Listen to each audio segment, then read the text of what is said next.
الباب الخامس دمبو قال جو أبانغال الترغيب نيوتا في لردينغولين بين في مكارم الأخلاق نيكو جي مؤجد ننجوني نيكو جي تدو دي. أنا ابن مسعود رضي الله تعالى قال رسول الله نلا ماكي عليكم بالصدق هنا فوي أولو غونغا وولي غونغا wone woloɓe gonga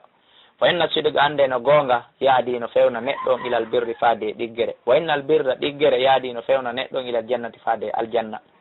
wa ma yazalu rajulu gorko serata yasdugu imo wola gonga wa yataharra sidiga o heɓilanno gonga kam hatta yuktaba ha o winde indallahi kalla siddigan ko wolo gonga haray o ɗo marsinillan ni o gayni golle wa iyakum mi haɗi on kadi wal kadiba e fenande fa innal kadiba no fenande musidɓe a julɓe guine yemɓe musidɓe en julɓe wonɓe aduna allah on yaadi hino fewna jommum ilal fujuri faade halkare wa innal fujur ande no halakuye yaadi ko fewnata jommum ilal naari ko faade ka yiite wa ma yazalu rajulu gorko seeɗata yakdibu hino fena wa yataharral kadiba himo eɓɓindano fena ande tun taw ko ɗum mi fenanta ɓe taw ko ɗum mi wiyata ɓe a nanay goɗɗo no wola ɗum fula garan taw ko ɗum mi fenanta ɓe eɓɓindano fena ande gorko seeɗata no waɗa ɗum hatta yuktaba ha o winda indallahi ka allah kaddaban fena o muttafaqun alayh wa an abi hurayrata radiallahu taala anhu aray si goɗɗo windama kadi feno ko allah aray oɗo kadi gayni golle aray o lanni huɗede aray o lannama alkisede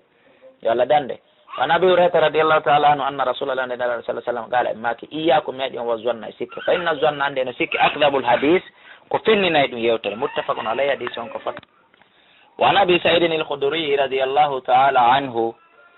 qala rasulullah sallam iyakum mi haɗi on wal julusa bitturqati joɗagol ka laawi goɗɗo jottako ka laawol no haɗa fi kala joni no buy ko ɗon joɗoto weƴƴita yeeya ɗaluɓen he ya rasulallahi malana min mara feere malana buddun min mara feere min majalisina immorde e joɗorɗe amen no tahaddasa fiha min joɗoto ɗon min yewta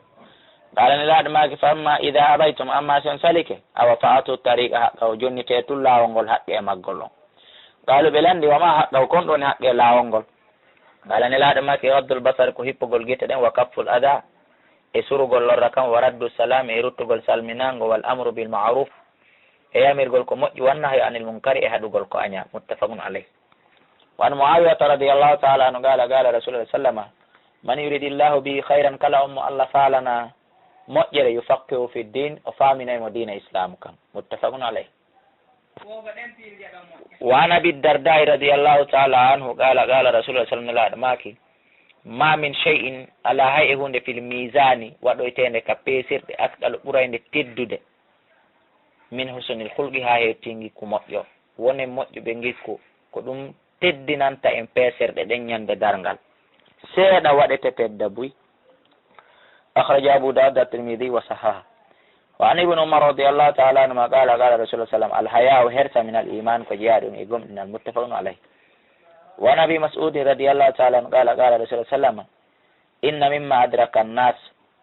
anduno jeeya ko yimɓe ɓen hewtitoto min kalamin nubuwa immorde yewtere annabako al-ula aranu ngun idha lam tastahi stayi woni a hersali fasna huma shiita kala ko faalaɗa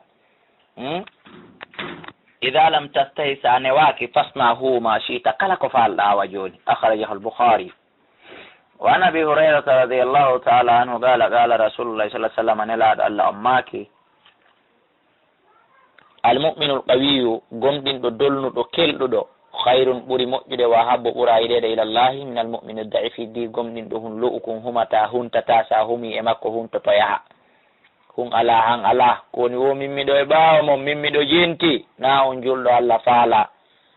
wa fi kullin khayr ɓe fo noon moƴƴere no e maɓɓe madama ko ɓe gomɗinɓe ko ɓe julɓe e hiras lerɗan alama yan fawka e ko nafa e makon hunde nde annduɗa ande no nafa diina kam lerɗan nde immo karbannoɗa no nde heɓora wakkiloɗa wastain billahi wallinora allah wala taajisi wata a runku wata nangu hunde heɓa échec kala ko nanguɗa yaaru yeeso wa in asabaka shay'un si goɗɗum heɓima fala taqul wata innu law anni haramin fa'altu kada mi huwirno ni kana kada wa kada woni rayno ni simi huwano ɗum ɗo wonata kala ko woni andu ko allah hoddiri walakin skon ɓul wi'u kala ko waɗi wi qaddara allah ko allah hoddiri wama shaka ko faala fa ala huwata fa inna law anduno kalima law wi'gol kono si tawno siminum taftahu amalu shaytan ɗum ko ɗum udditata gollel shaytan akhrajahu muslim وعن عياض بن حمار رضي الله تعالى عنه قال قال رسول الله صلى الله عليه وسلم إن الله تعالى الله تودون أوها وهيني إلي فاديا أنسكون توادا وينكني حتى لا يبغي أحد هارا غوتو بيوتا على ديني هوري غوتو ولا يفخر هارا غوتو من أحد هاي غوتو من تتاكو على ديني هوري غوتو أخرجه مسلم. ونبي الدرداء رضي الله تعالى عن النبي صلى الله عليه وسلم قال من رد عن إرض أخيه كلا روتو دو غاي تدونغال مسيد مكو بالغيب كأويرني anda toñe ma ñoore ma ayibe ma bone fu keti e teddungal musidɗo ma o defandamo e ɓaawa makko raddallahu Allah o rutta en waji ga yeeso on ɗon gon annara yita nge yawmal qiyamati ñande dargal enen noon o liyede en duñu lorda on itte e makko enen ko en duña ɓe lorda on naɓa e makko akhraja tirmidhi wa hasanahu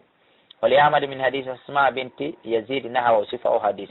wa nabi hurairah radiyallahu ta'ala anhu qala qala rasulullah sallallahu alaihi wasallam ma nagasat sadagatun jawdi ma nagasat ɗuytata sadagatun sadaka min malin immorde jawdi siɗa mari 100 000 a itti 1000 francs wota sikko a heddori 99 000 hani ko 100 000 joguiɗa ma wuri hino fawi e 100 000 sadaka ɗuytali jawdi ha hande wama zadal Allah ɓeyɗirali abadan jiyaɗo ɓe afwin saabu nefinagol illa isan sona teddungal wama tawado ahadun goɗɗo yankinanaki lillahi Allah illa rafahu llahu taala sona Allah townaymo ɓantamo akhrajahu muslim. wan abdullah ibn salam radiallahu taala an qala rasulullah nelaɗo Allah maake ya ayuha nnas kono yimɓe afsu salama sakite salminago kala mo yiɗum hiwre wasilul arhama jokke en ɗan watimu taama ñammine ñamete wota on wudduɓe wa sallu billeyli imme jemma juulon wannasu niyamun hara yimɓe ɓen no ɗani son waɗi ɗiɗo tadkhulul jannata on naata e aljanna bi salamin wondude ɓuttu e kisi ko alda e buruwi wo on naata e aljanna e hoore doyi akhraja tirmidhi wa sahaha. wa an tamimi dari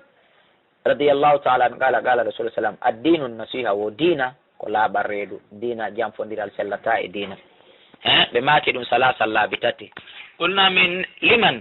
ko wonande hombo laaɓante reedu hiya wonande ɗum ya rasulallah qala ne laaɗo maake lillahi ko Allah laaɓana Allah wali kitabihi e deftere makko nde wali rasuli ene laaɗo makko wali a'immatil muslimina e julɓe hedditiɓɓen fof wa ammatihim e huuɓitande maɓɓe akhraja muslim. wa nabi hurairata radiallahu taala anu qala rasul sallama aktharu ma yudkhilul jannata ko ɓurata ɗuɗude ko naadata goɗɗo aljanna tako wallahi ko kulol Allah wa husnul khuluqi e moƴƴugol ngikku ɗiɗi ɓurata naadude aljanna akhraja tirmidhi wa sahih al-hakim. wa anu yettama makko qala rasul sallama innakum ono la tasa'una nasa on ala yanñande yimɓe ɓe mbiyam walikum jawle mon ɗe hiɗum wuddude faaɗino walakin skoni liyasahum yo yaajamɓe awa bete min ko mi moɗon bastul waji hentinagol yeeso kono a okkorta goɗɗo a niɓɓintinanaymo kadi yeeso ngo ɗum no satti si on yanñanta yimɓe jawle maɓɓe ɗen a hentinaneɓe yeeso ngo wa husnul khuluqi e moƴƴugol ngikku taw ronkuɗuɗi fo akhraja abu ya'la wa sahih al-hakim. wa anhu radiyallahu ta'ala anhu qala rasulullah sallama almu'minu gomɗinɗo mir'atu akhihi almu'min ko darorgal siɗɗo makko culɗo akhraja abu dawuda bisnadin hasanin bimana ellaji an ɗin sa yiiɗi ko ya wowlanan ɗi mi itta ellaji ma ɗin si mi yiiɗi komi wolane itta ma moƴƴere nde yiiɗa nde e an ko ya ñimbude bone mo yiiɗa on e an ko ya eɓutumo toujours komi darorgal ma no firi e cenɗe ɗen fof. wa an ibn umar radiyallahu ta'ala anhuma qala rasulullah sallam almu'minu gomɗinɗo alladhi yukhalitu nnasa jillindorowo yimɓe ɓe wa yasbiru ala adam o muñño lorraji maɓɓe ɗi hayrun kon ɓuri moƴƴude min alladhi di on julɗo la yukhalitu nnasa mo jillondirta yimɓe ɓen wala yasbiru o muññotako ala adam e dow lorraji maɓɓe ɗi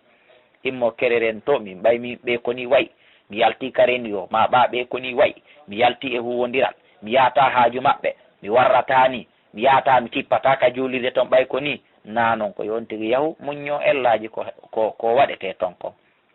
on julɗo ɓuri moƴƴude akhraja ibnu majah bisnadin hasan wa huwa inda tirmidhi illa annahu lam yusamma sahabi. wa an ibnu mas'ud radiyallahu ta'ala anhu qala rasul sallam nelaɗo maki allahumma ya Allah kama hassanta kalqi Allah wono moƴƴinirɗa noon tagu an gommi torkema fa hassin